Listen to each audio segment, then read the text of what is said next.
नाज़रीन, सिंध यूनिवर्सिटी में तालीमी साल 2026 के बैचलर्स डिग्री प्रोग्रामन में दाख़िलाउनि लाइ पहिरें मरहले में प्री एंट्री टेस्ट थी रही है। इन बाबत तफ़सील मालूम कंदा इरफान गुरफत खां। इरफान, छा तफ़सील आहिनि?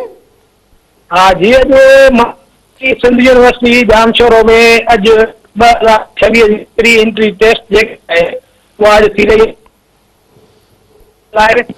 प्री एंट्री टेस्ट जेकी आहे सिंध यूनिवर्सिटी इंतज़ामिया मूजिबि अॼु थी रही आहे। जेको सिंध यूनिवर्सिटी इंतज़ामिया एंट्री टेस्ट जा इंतज़ाम सख़्तु करण खां पोइ जेके 2 एंट्री टेस्ट वञण जे लाइ मुख्य दरवाज़ा छॾिया विया आहिनि। हिकिड़ो जेको बॉइज़ जे लाइ आहे उहो अलामा आया काज़ी जो नज़ार वटां, जॾहिं त गर्ल्स वारो जेको एंट्री गेट हुयो उहो जेको आहे मॉडल स्कूल खां छॾियो वियो, जिते सॼी सिंध मां पहुतल जेके हज़ारे उमेदवार अॼु सुबुह साण हिते सिंध यूनिवर्सिटीअ में पहुची चुका हुआ। ऐं राति जा जेके मंज़र हुआ रोडनि रस्तनि ते जेके केतिरा ई शागिर्द जेके ख़ुशीअ मां घुमंदा रहिया वता जेके एंट्री टेस्ट जी तयारियुनि में रुधल हुआ।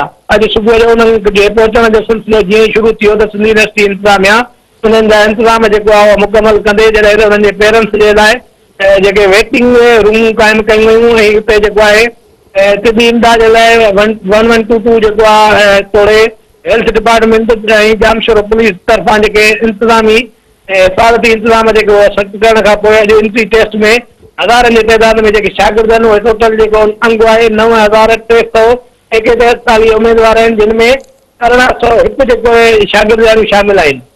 जॾहिं त एंट्री टेस्ट जेकी आहे तक़रीबन 1 किलोमीटर जो पंधु करण खां पोइ मुख़्तलिफ़ रूमनि में जेके सिंध यूनिवर्सिटी जा डिपार्ट ऐं शोभा आहिनि, जिन में अॼु एंट्री टेस्ट थी रही आहे। उहा एंट्री टेस्ट ॿुधाई पई वञे त उहा 2 मरहलनि में अॼु हिन संडे ते अॻिले संडे ते कई पई वञे।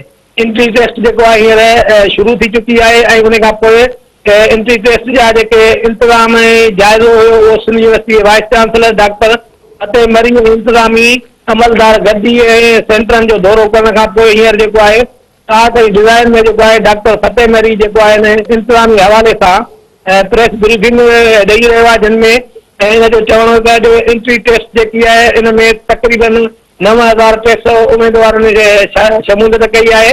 ऐं इहा एंट्री टेस्ट जेको आहे हिन में असां कोशिशि कई त बहितर इंतज़ाम करे शागिर्दनि खे मुकमल तौर ते सहूलियतूं ॾिनियूं वञनि। ऐं एंट्री टेस्ट जा जेके टेस्ट जो नतीजा आहिनि उहो राति जो इंटरनेट ते जारी कया वेंदा।